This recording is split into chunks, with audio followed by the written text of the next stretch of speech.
Hello everyone, তনয়ার পাকশালাতে সবাইকে স্বাগত জানাই।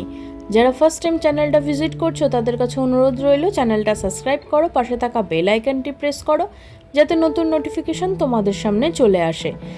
তিতো জাতীয় যে কোনো খাবার খেতে কারোরই ভালো লাগে না, কিন্তু সেটা যদি একটু অন্যরকমভাবে করা যেতে পারে তাহলে কিন্তু বেশ ভালো লাগে।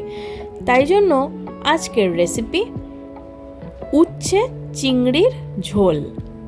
এর জন্য দেখো নিয়েছি আমরা কিছু উচ্ছে, এবং এই উচ্ছে বা করলা যাই বলো এগুলোকে এইভাবে লম্বা লম্বা করে আলু, উচ্ছে আর চিংড়ি মাছ ধুয়ে রেখে দিয়েছি। এগুলোকে আমরা এইভাবে কেটে দানাটাও ফেলে দিলাম। এবার কড়াইতে দিয়ে দিয়েছে পরিমাণ মতন সর্ষের তেল।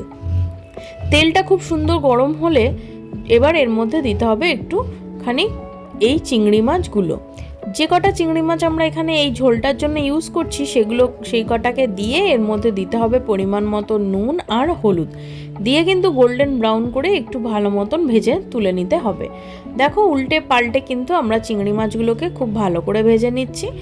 তিতো কারোরই ভালো লাগে না খেতে, কিন্তু এরকমভাবে যদি একটু করা যেতে পারে তাহলে কিন্তু তিতোর প্রবণতাটাও অনেকটা কম হয় আর খেতেও বেশ মজাদার লাগে।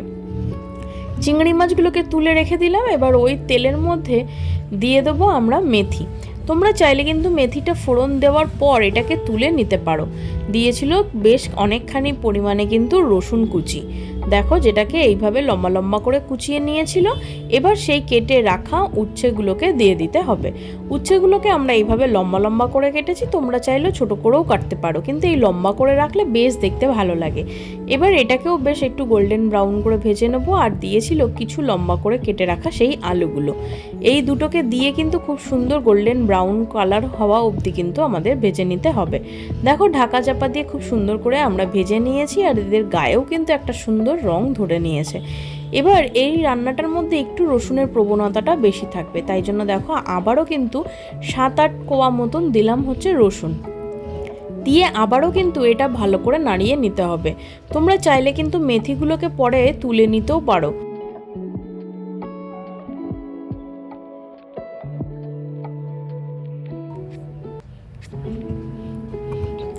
দেখো এবার নুন আর হলুদ দিয়ে ভালো করে নাড়িয়ে চাড়িয়ে দিয়ে দিল পরিমাণ মতন জল। এখানে এই জলটা কিন্তু তোমাদের যেহেতু ঝোল সেহেতু একটু বেশি করে দিলেই ভালো লাগবে, তবে তোমরা তোমাদের কোয়ান্টিটি অনুসারে দিও। দেওয়া হয়েছিল সেই ভেজে রাখা চিংড়ি মাছগুলো, দেখো দিয়ে খুব সুন্দর করে নাড়িয়ে ঢাকা চাপা দিয়ে 10 মিনিট মতন অপেক্ষা করলেই কিন্তু রেডি হয়ে যাবে আমাদের উচ্ছে চিংড়ির ঝোল। দেখো আমাদের এই ঝোল কিন্তু একদম রেডি হয়ে এসছে। এবার তোমাদেরকে একটুখানি দেখিয়ে দিই যে আলু আর উচ্ছে কত সুন্দর আমাদের সেদ্ধ হয়ে গিয়েছে। দেখো আলুও খুব সুন্দর সেদ্ধ হয়ে গিয়েছে। এবার এগুলোকে একটু হাতা দিয়ে স্ম্যাশ করে দিলেই কিন্তু বেশ গ্রেভিটা থকথকে হয়ে যাবে। দেখো খুব ভালো সুন্দর হয়ে গেছে। এবার এটাকে নামিয়ে নিয়ে সার্ভ করলেই একদম রেডি। বড় থেকে ছোট প্রত্যেকেই কিন্তু এটা বেশ ভালো লাগে খেতে। তোমরা চাইলে একটু চিনিও ব্যবহার করতে পারো। গরম ভাতে একবার ট্রাই করে দেখো আর কমেন্ট সেকশনে জানাও যে তোমাদের কেমন লাগলো রেসিপিটি। ধন্যবাদ, দেখা হচ্ছে আরও একটা রেসিপির সাথে।